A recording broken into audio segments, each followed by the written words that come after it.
God the Father bless us. God the Son lead us. May God the Holy Spirit enlighten us, And give us eyes to see with, ears to hear with, hands to do the work of God with, Feet to walk with. and mouth to preach the word of salvation. and may the angel of peace watch over us and lead us at last The Lord's gift to the kingdom.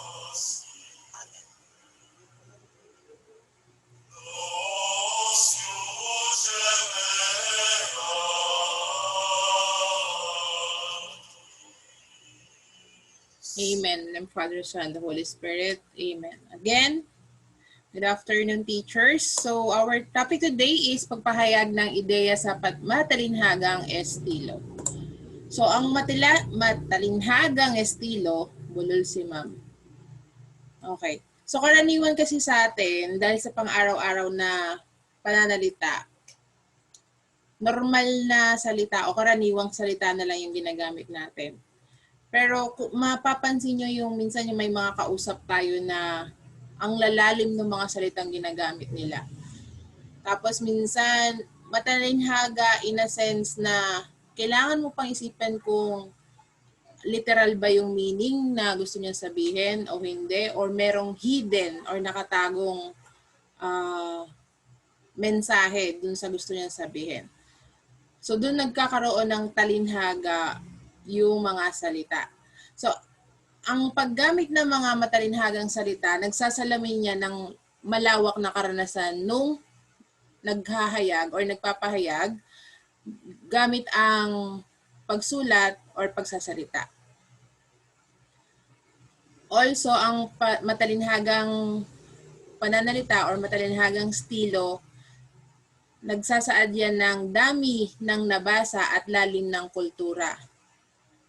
So, yung experience din nung author, nung nagsusulat or nung nagsasalita. Dito din nasusukat ang galing ng manunulat sa paggamit ng mga salitang makapagtatago ng literal na kahulugan ng kanyang akda. So, kapag nagbabasa kayo ng mga panitikan or ng mga Tagalog na panitikan, ng Filipinong panitikan, mapapansin nyo or mas nakakamangha yung may mga salitang malalalim, may mga salitang napapaisip ka, ano ba yung ibig sabihin nun? Tapos pag nalaman mo kung anong ibig sabihin ng salitang yun, na-amaze ka or nag-agree ka dun sa message no nabasa mo. Also, ang matalinhagang estilo ay nagpapatingkad ng kariktan ng pagpapahayag kung sinasangkapan ng iba't ibang uri ng estilo. So, parang siya ay naglalagay ng flavor sa pagsusulat or sa paghahayag gamit ang pangungusap or gamit ang pagsasalita.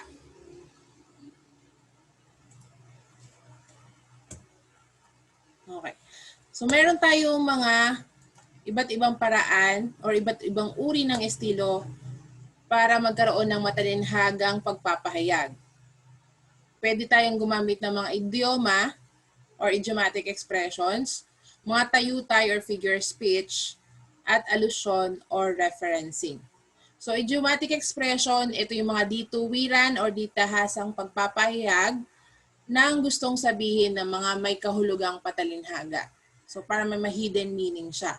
Pero hindi literal. Tayutay, figures of speech, mga salita o isang pahayag na ginagamit upang bigyan diin ang mga kaisipan o damdamin. So, iba't ibang klase ng figures of speech yan.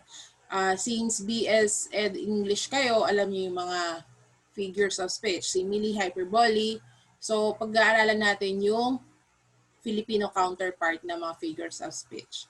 And allusion or referencing, ito yung paggamit ng mga sanggunian mula sa kasaysayan, panitikan, politika, yung mga characters from Biblia, at iba pang aspekto ng buhay ng tao. So, isa-isahin natin yung mga uri ng estilo ng matalinhagang pagpapahayag. So, idiomatikong pagpapahayag or idiomatic expression, upang maging mabisa ang paggamit ng mga idioma sa mga pagpapahayag, kailangan batid ng isang nagpapahayag ang iba't ibang halimbawa nito. So ano ba yung mga iba't ibang idiomatic expressions na meron tayong mga Pilipino? Ano ang kahulugan ng mga idiomatikong pagpapahayag ng mga yon? At kung paano gamitin yon sa pangungusap. So halimbawa, mababaw ang luha ng guro namin. Ano bang ibig sabihin ng mababaw ang luha? Madaling umiyak. Umiiyak ka agad. Madaling umiyak. Kung ililiteral natin yung mababaw ang luha, para bang lagi na lang bang may luha yung mata ng guro? Ganon. Pero hindi literal. Ang ibig sabihin lang nun ay madaling umiyak yung guro. Next, hindi siya sanay na maglubid ng buhangin. Kung titingnan niyo yung pangungusap, ang nakakapagpaisip sa atin ng mga salita ay yung maglubid ng buhangin. Ano bang ibig sabihin ng maglubid ng buhangin? Itatali ba natin yung buhangin? Magkakot. Yes Magbuhat. po. Magdala. Magtrabaho. Magbuhat. Magbuhat, magtrabaho. Okay?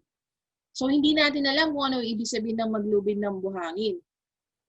Ang alam ko sa lubid, tali. Itatali ba yung buhangin? Pero ang ibig sabihin pala ng maglubid ng buhangin ay magsinungaling or magdugtong-dugtong ng mga salita. Ganun yung paglulubid ng mga salita o paglulubid ng buhangin.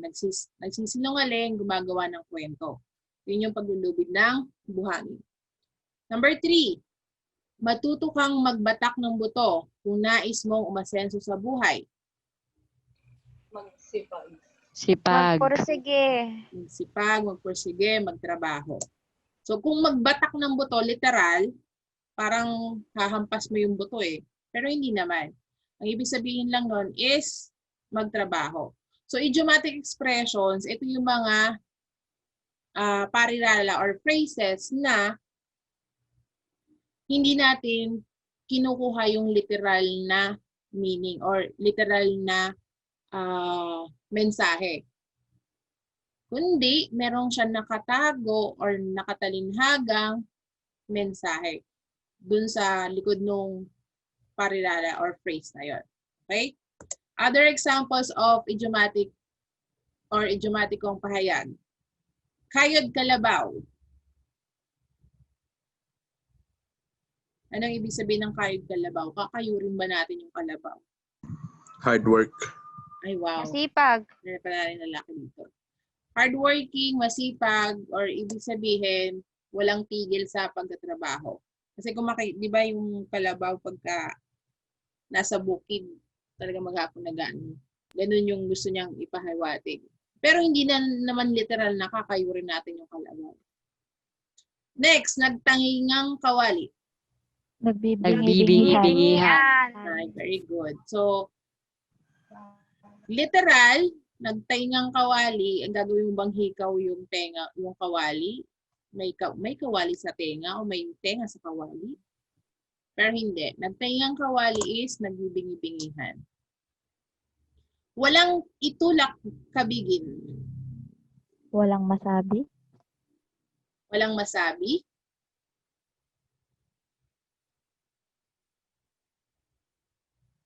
Meron pa bang ibang idea kung ano ibig sabihin ng walang itulak kabigin?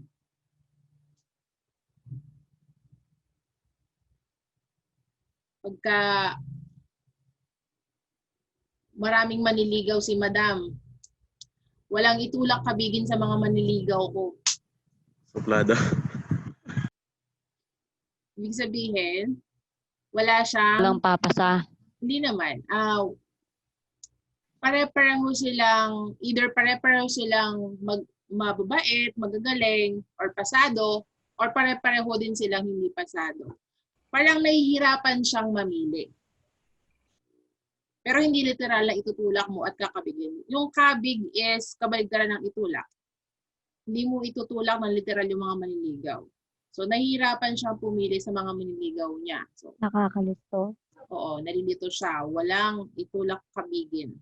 Kasi, pare-pareho sila ng katangian. Kumbaga, pantay-pantay. Okay? Number 4, pabalat bunga. Balat ba ng bunga? Balat ng saging? Balat ng mansanas? Balimbing. Pag ako una kong dinig dyan, pabalat bunga, feeling ko plastic. Balimbing, ma'am. Plastic. Plastic. Wherein, yes, plastic. Hindi dapat sa loob niya yung pag-aanyaya or pag-invite. Parang ano lang. Ano lang siya, pauso lang siya. Pakitang tao. Ayun, yan. So, yun, plastic nga. Pabalat bunga. Okay? Number 5. Parang nilubugan ng araw. Parang nawalan ng pag-asa. Yes. Parang katapusan na ng mundo, nawalan ng pag-asa. Or hindi naman katapusan ng mundo, literal, hindi rin nilubugan ng araw na literal. Nawalan lang siya ng pag-asa. Anak pawis. Ang mahirap. Anak mahirap. Ay, grabe Mahirap. naman sila doon. Pag anak pawis, mahirap. Pag mayaman, hindi pinapawisan. Anak pawis is manggagawa. Or yung mga, ano ba to? Blue collar, white collar. White collar job o White. White. white collar job. Yung mga manggagawa. Laborer. Diba? Shall. Pero hindi ba ibig sabihin mahirap? Laborer lang siya, pero malay mo mayaman. Anak pawis. Number 7, hawak sa tainga. Tainga Under. is, yes po, ano po yun? Under po. Under. Okay. Under the saya. Taong sunod-sunuran. Okay, sunod-sunod. Tainga is tenga ha, pero ang tamang salita is tainga, hindi tenga. Taong sunod-sunuran sa isa pang tao. Number 8, may utak. Matalino. Selena. Bright.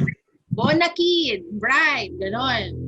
So, may utak. Pero literal, lahat naman tao may utak. Wala namang taong walang utak. Pero ang meaning nun ay matalino. Number 9, kalatog pinggan. Patay gutom. Patay gutom. Grabe sila. Nag-aabang sa kainan. Yun. Handaan. Harsh. Ang tawag dito? Yung kalatog pinggan is idiomatic expression na. Tapos yung patay gutom is another idiomatic expression. So parang hindi nagkakaroon ng clarity, di ba? Kung i-explain mo yung kalatog pinggan, patay gutom. Tapos isa pang gagamitin mo pa yung isang idiom to explain further. Baka malito lang siya. Pero kung pupuntuhin natin yung tamang meaning niya, mas madali siyang intindihan. So, kalatog pinggan is yung nag-aabang nga sa kainan o handaan. Pero patay gutom is ganun din naman yung meaning niya, which is also an idiom. Number 10, papatay-patay. Mabagal. Hiyain. Yes, mahiyain, mabagal, babagal-bagal. Hindi siya aggressive, yun.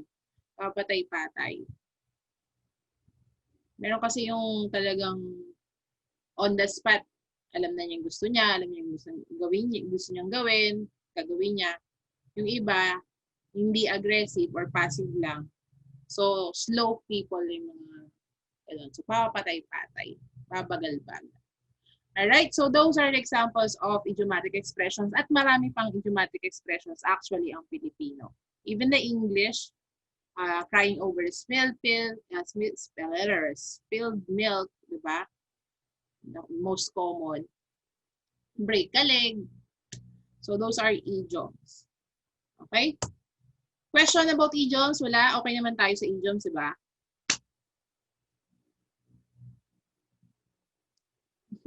May question po tayo mga madam, sir. Wala po. Thank you. Tayutay. Ito. Tayutay is figure of speech. Nung ginagawa ko yung PowerPoint, naaliw ako sa pagta-translate ng figures of speech. Kasi ang alam ko, naaral ko at natatandaan ko, figures of speech. Tayutay, hindi masyadong, ano yung tayutay? Yung pala, ang tayutay ay figures of speech at marami sila to, actually 20. So first is aliterasyon. Aliterasyon ay isang uri ng tayutay na gumagamit ng pag-uulit ng mga tunog, katinig sa inisyal na bahagi ng salita.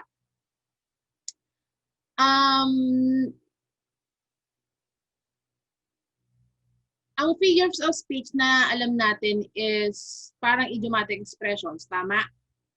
Pero ang may figure of speech or tayutay pala na para maging mas matalinhaga or magkaroon ng uri ng estilo yung pagsusulat or pagsasalita, meron tayo or gumagawa tayo ng tunog o musika sa mga sentences or sa pangungusap natin. Tulad ng pag-uulit ng mga syllables within the sentence, kaya nagkakaroon siya ng tunog or music. So example is, mababakas sa mukha ng isang mabuting mamamayan ang marugdob niyang pagtatahi sa mahal niyang bayan. So ang aliterasyon dito is sinasabi niyang pag-uulit ng mga tunog, katinig. So katinig dito is yung M, yung tunog na M. At ang sabi niya, inisyal na bahagi ng salita. Yun yung aliterasyon. So, para mas magkaroon ng flow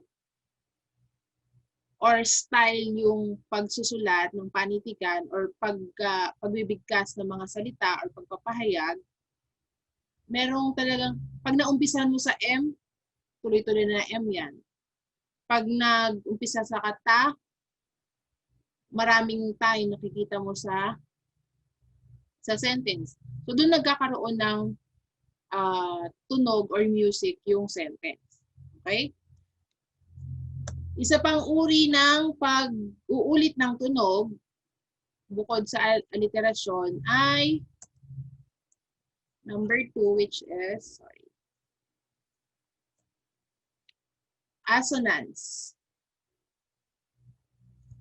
So, assonance ay isang uri ng tayutay na gumagamit ng pag-uulit ng tunog, patinig sa alinmang bahagi ng salita. Kanina, katinig or consonants yung umuulit sa initial or unang bahagi ng salita. Ang assonance naman is tunog patinig or vowel sa alinman bahagi ng salita.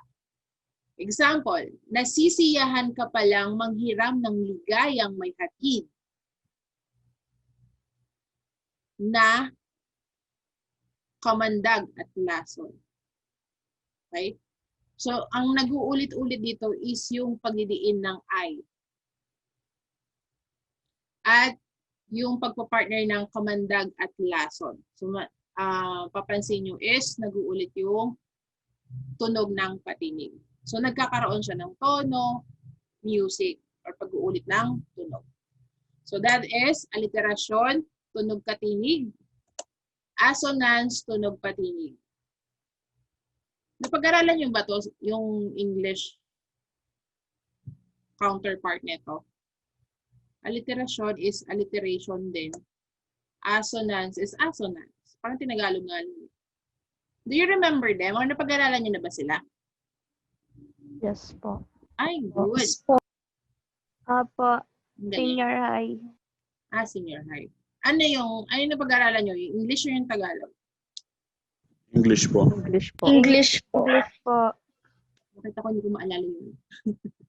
Naalala ko lang talaga simile, hyperbole, sarcasm, hanggang dun lang. Alright, next, number 3. Consonants. Okay. Consonants is katulad ng aliterasyon, pag-uulit ito ng mga katinig, ngunit sa bahaging pinal naman. O sa ending ng mga salita. Ang halimuyak ng mga bulaklak ay mabuting gamot sa pusong wasak. O, diba? May dating. So, ang consonants dito or yung pag-uulit ng katinig dito ay yung halimuyak, bulaklak, pusong wasak. So, nagra-rhyme siya. So, nagkakaroon ng style. Nagkakaroon ng flavor yung sentence natin or yung pagpapahayag natin.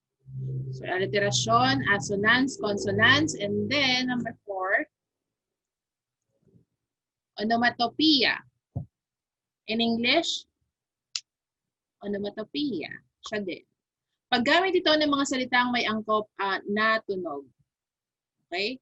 Lagaslas ng tubig, langit-ngit ng kawayan, dumundong ng kulog, haginit ng hangin. Pagka yung lagaslas, pag ginamit natin yung word na lagaslas, isa lang ang pinatutukuyan yan eh, tubig. Or yung tunog ng tubig. Kahit yung langit-lit, kahit pa sabi yung langit-ngit ng papag, eh karaniwan ng papag ay kawayan, langit-ngit ng kawayan. Iba pang tunog, or iba pang example ng onomatopoeia, halimbawa sa English is honking of, ano ba yun? Cars. Yung mga tunog ng mga bagay-bagay or ng mga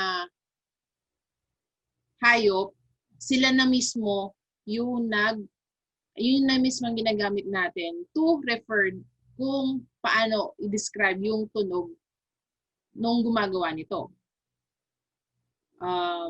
Chirping of birds, hissing of snake. Diba? Yun yung mga onomatopoeia. So, yung mga tunog na ginagawa, yun yung ginagamit natin na salita para i-represent yung tunog ng object na gumagawa nun. Onomatopoeia. Also, pag-uulit, meron din tayong mga tayutay na nag-uulit-ulit, hindi lamang ng tunog, kundi yung buong salita. So, isang example ng pag-uulit ng buong salita ay anamapora. So, kanina, yung first 4, alliteration, assonance, consonants, at onomatopoeia, aside sa onomatopoeia, itong tatlo, nag-uulit-ulit ng mga pantig. Anamapora naman is pag-uulit ng buong salita anywhere, or sa start pala, sorry, sa unang bahagi ng pahayag or ng isang taludtod. So example, this is essay or speech. Kabataan ang sinasabing pag-asa ng ating bayan, ng ating inang bayan. Kabataan ang sanhi ng pagsisikap ng bawat magulang. Ngunit kabataan din ba ang sisira ng kanyang sariling kinabukasan? At kabataan din ba ang wawasak sa pangarap ng kanyang kapwa? So if you could notice yung kabataan, buong word yung pag-uulit-ulit niya. So that is anamapora, or that style or estilo ng pagpapahayag is anamapora. Okay? Next is epipora. Pag-uulit naman ito sa huling bahagi ng pahayag ng isang taludtod. So, kabaligtaran ng anamapora, this is sa huling bahagi or sa later part ng sentence. So, for the people, by the people, ano pa isa? So, ito yung Filipino translation niya. Ang konstitusyon o saligang batas ay para sa mamamayan, gawa ng mamamayan, at mula sa mamamayan. So, notice yung word na mamamayan, inulit-ulit sa phrases, sa dulo ng mga phrases. Okay? That is epipora. Pero, tinuruan din tayo ng redundancy dati, di ba? Bawal ulit-ulit sa ulit-ulit ng word sa sentence or sa paragraph. Pero this is not redundancy. Okay? This is a style o estilo ng panitikan para magkaroon siya ng flow. Next, number 7, anadiplosis. Bulol na talaga. Anadiplosis, pag-uulit sa una at huli ng salita. So this example is tula ni Jose Sisi or Jose de la Cruz. Matay kumanyatang pigilit-pigilin. Pigilin ang sintang sa puso'y tumiim. Tumiim na sintay kung aking pawiin. Pawiin ko'y tantong kamatayan ko rin. So, nasa dulo ng pigilin, by the next line, nasa unahan. So, ang pag-uulit ay nasa una at nasa hulihan. This anadiplosis. Okay? Number 8. Ito ay hindi na pag-uulit. Ito na yung mga karaniwang tayutay or figures of speech. Number 8 is pagtutulad or simile.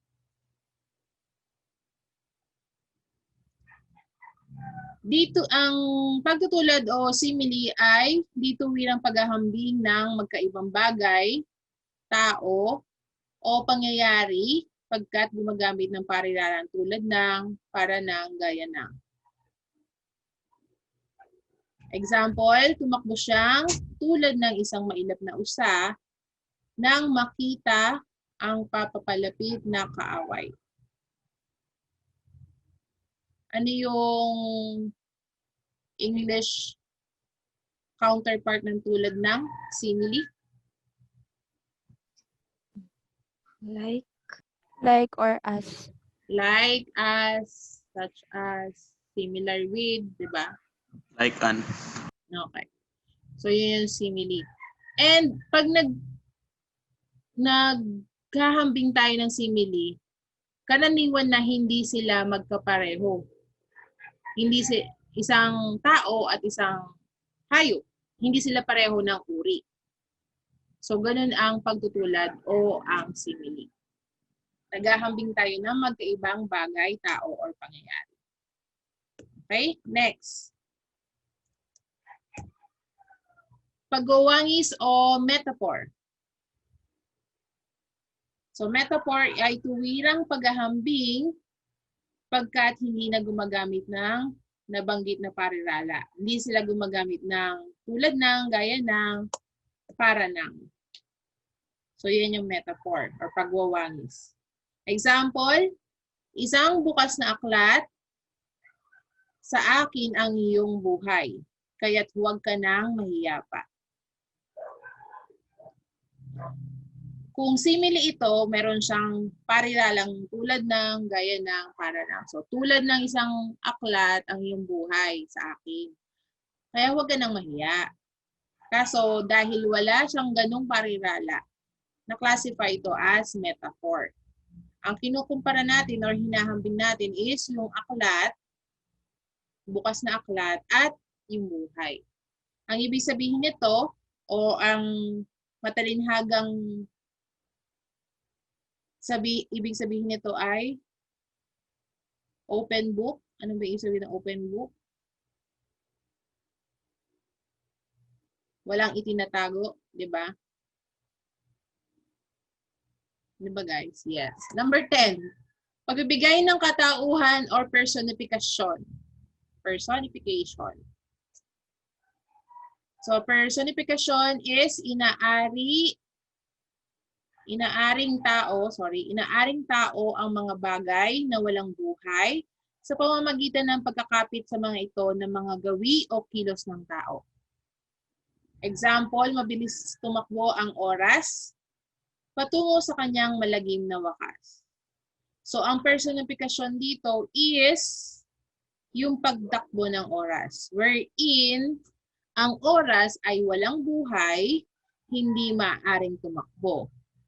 Ang tao ay tumatakbo, ay isang gawi or kilos ng tao, ang pagtakbo. So, nagkaroon siya ng personification dahil, or personification dahil, sinabi natin na ang pagdaan ng oras or paglipas ng oras ay ipinaraan natin sa pagtakbo ng tao. Okay? Yan po yung personification or pagbibigay katauhan. Inaaring tao. 11. Hyperbole or pagmamalabis. Ano pa yung isang term sa hyperbole?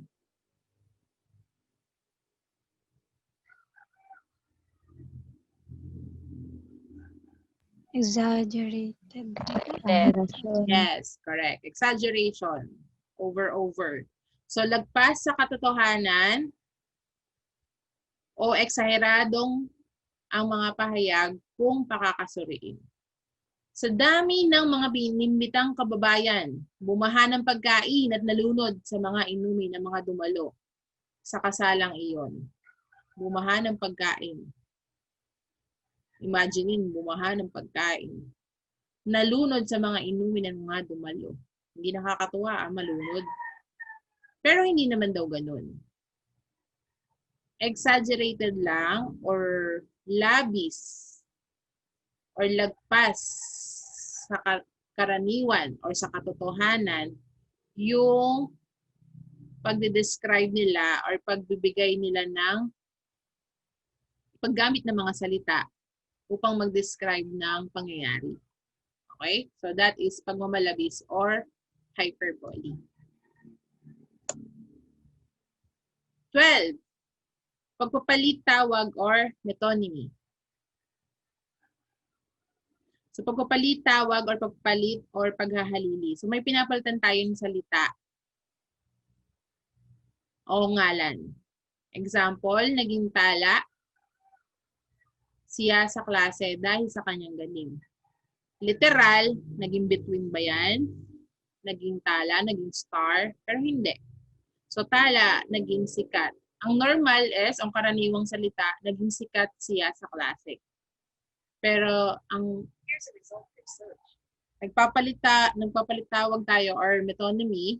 So gagamitin natin yung naging tala siya sa klase dahil sa kanyang galing. Another example, malakas talaga siyang uminom. 10 bote ay agad niyang naubos ng ganoon lamang. 10 bote ba talaga yung ininom niya? Pero hindi.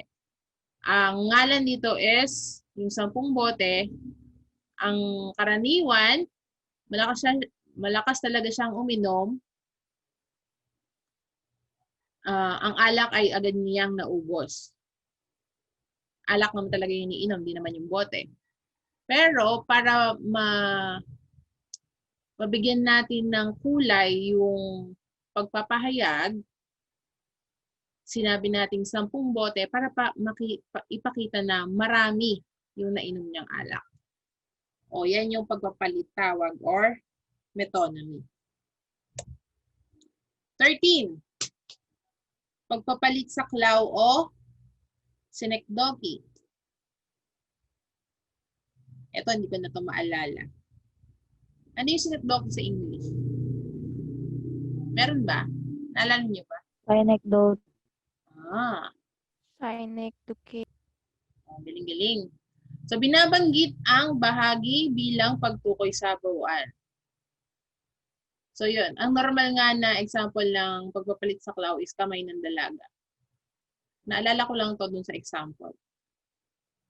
So, kagabi ay dumalaw siya kasama ang kanyang mga magulang upang hingi ng kamay ng dalagang kanyang napupusuan.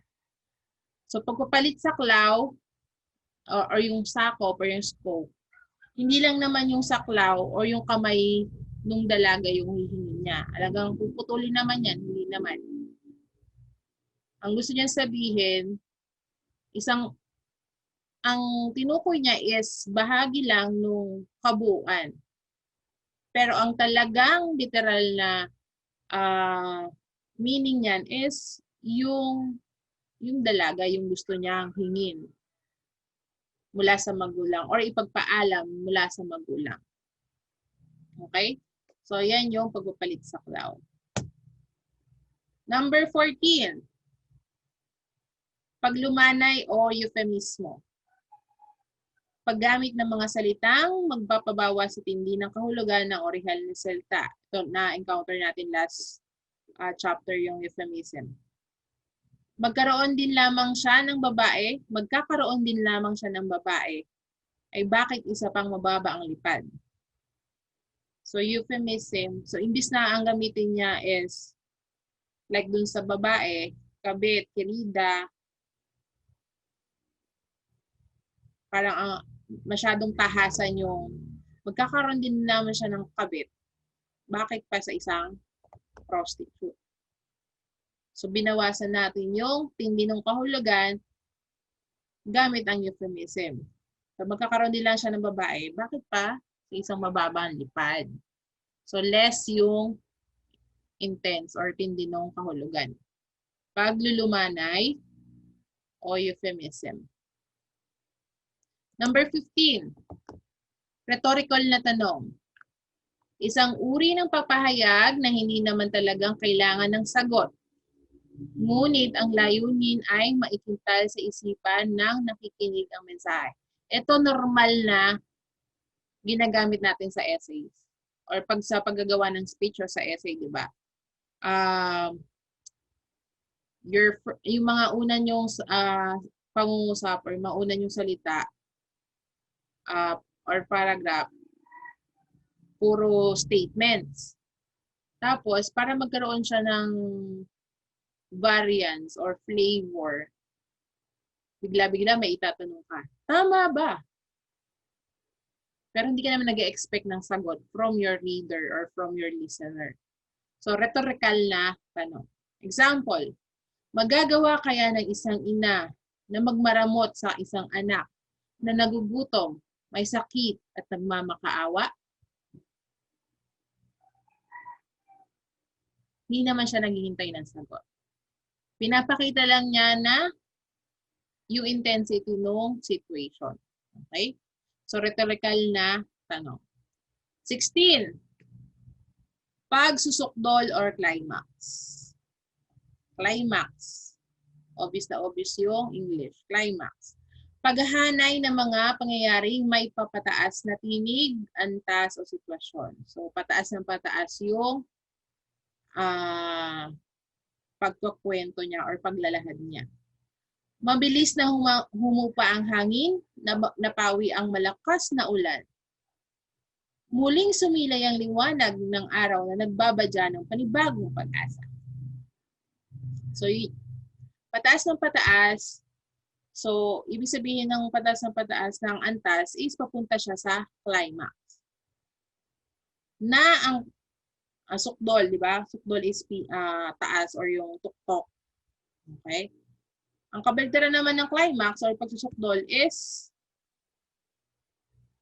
do you remember? Yung English. Kabaligtaran ng climax.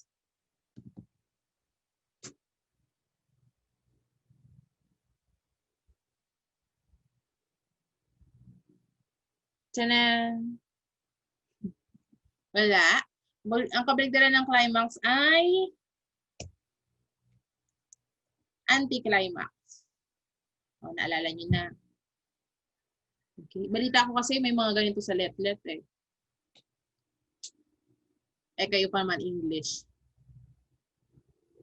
Sa akin, hindi ko alam kung meron. Okay, so anti-climax, or kabaligtaran ng pagsusukdol, ito naman yung, sabi nga nung description, kabaligtaran ng climax. So, example, noon, ang bulwagang iyon ay puno ng mga nagkakagulong tagahanga. Hanggang sa unti-unting nababawasan ng mga manonood. Padalang ng padalang ang mga pumapalakpak at ngayon maging mga bulong ay waring sigaw sa kanyang pandinig. So, doon sa paglalahad pala na nakikita nyo na yung climax, may excitement. Habang packet siya ng packet ng antas, may excitement yung paglalahad. Mas nakikita niyo yan sa pagsasalita eh. Pero ganoon din naman sa pagbabasa. Di ba, minsan pagka nagbabasa kayo ng libro or ng kwento, Tapos, pag dinamitan ng climax, alam mong andun na eh. Kasi binibilisan mo na yung pagbasa. Curious ka na ano yung susunod na scene. Kasi yun na yung pinaka matinding eksena dun sa kwento. Ang anticlimax naman is ang parang pabagal yung pagbabasa nito or yung pagsasalita. Kasi which is negative or kabaligtaran nga ng climax. Pababa na yung antas niya. Okay? 18. Pagtatambis or oxymoron. Oxymoron is paggamit ng mga salita or pahayag na magkasalungat sa isang sentence. So, ang buhay sa mundo ay tunay na kakatuwa. So, magkasalungat na salita sa isang sentence or sa isang paralala. May lungkot at may tuwa. Magkabaliktaran. May hirap at may ginhawa, may dusa at may pag-asa. So, that is pagtatambis. Number 19. Pag-uyam or ironiya or sarcasm. So, pag-uyam ay may layuning mangutya, ngunit itinatago sa paraang waring nagbibigay puri. So, parang ang positive, pero criticism pala. So, pag-uyam or sarcasm. Masarap ang lutong adobong manok ni Benny sapagkat parang nilaga ito sa toyo. So, yun yung sarcasm doon. Hindi mo alam kung adobo ba talaga o nilaga o nasobrahan ng sabaw, adobong tuyo. Okay? So, that is pag-uyam. Hindi mo alam pinupuri niya, eh yung pala ay nilalait niya. Pag-uyam or ironiya. And last among the tayutay or figure of speech sa Pilipino, Pilipinong tayutay, paralelismo. Sa pamamagitan ng halos isang estruktura, inilalatag ang mga ideya na sa isang pahayag. So, ang structure dito is, yung sa example is, ang disiplinang militar. Ang disiplinang militar, sama-samang lulusob sa kaaway. Sama-sama rin kaming mamamatay o pagtatagumpay. So, that is paralelismo. So, meron tayong hinahambingan na struktura or idea sa pagpapahayag. Okay? Yan yung mga tayutay. Meron ba kayo naaalalang figure of speech na hindi natin nabigyan ng Filipino counterpart? O biglang nagbalik yung mga figure of speech sa isip ninyo? Meron ba? Meron ba tayong na-skip na figure of speech? Simile nga talaga naalala ko. Simile, metaphor. Yes. So, yun po yung mga tayutay natin. Ano kasi yung una?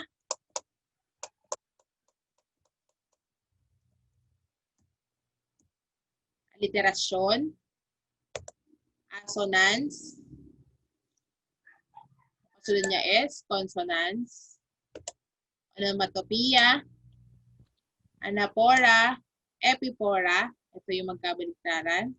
Sa unahan, sa hulihan. Anadiplosis, parehong sa unahan at sa hulihan.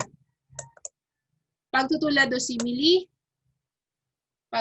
pagwawangis or metaphor, pagbibigay katauhan, personification, pagmamalabis, hyperbole, pagpapalitawag or metonymy, pagpapalit saklaw or synecdoche, paglulumanay or euphemismo, rhetorical na tanong, pagsusukdol climax, anti-climax, pagtatambis or oxymoron, ironiya or pag-uyam, at paralelismo. So, yan yung mga tayutay na Pilipino.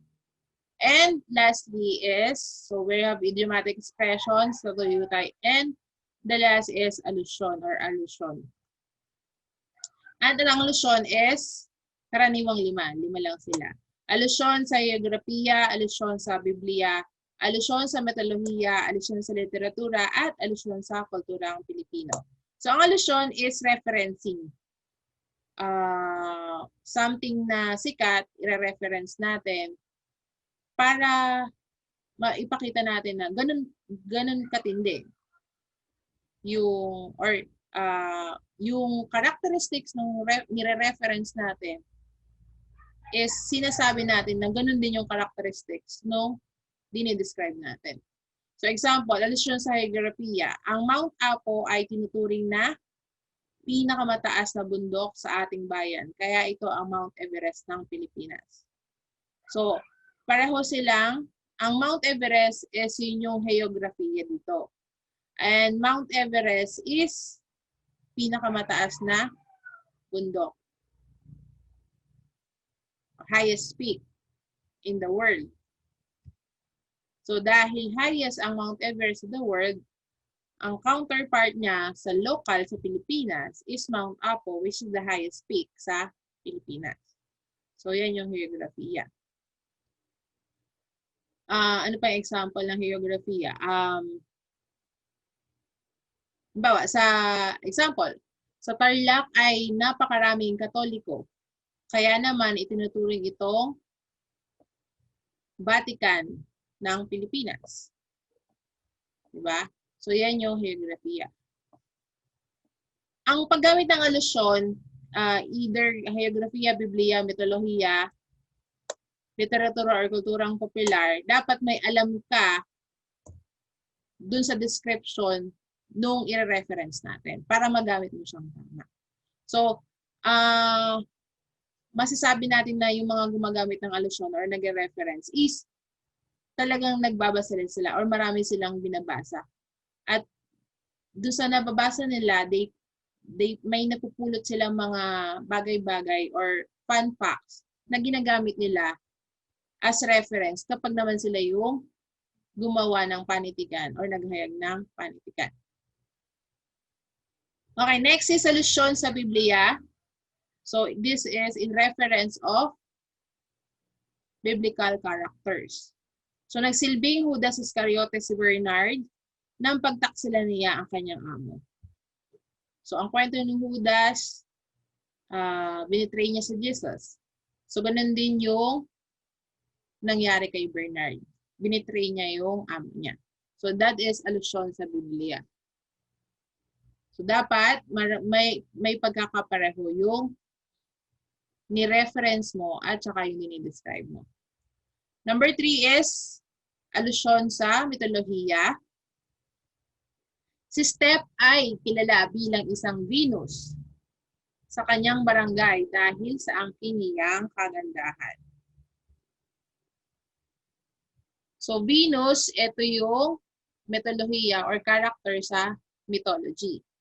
So yun yung ni-reference niya because ang fact dito is Venus is the goddess of beauty. Dahil si Venus ang diyosa ng kagandahan, mainihinantulad niya yun sa kagandahan ni Steph. Kaya masasabi na si Venus ay kilala bilang, si Steph ay kilala bilang Venus ng kanyang barangay. So, referencing using Greek mythology characters or gods and goddesses. Okay? Samson is biblical, sorry. Pero that's referencing also. Okay? Ano pa yung example? Napakahusay lumangoy ni sino ba yun? Michael Phelps. Ani mo siya si Poseidon. Okay? So that is alusyon sa mitolohiya. Number 4, alusyon sa literatura.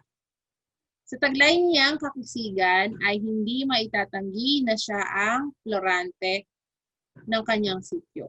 So ang reference naman dito is from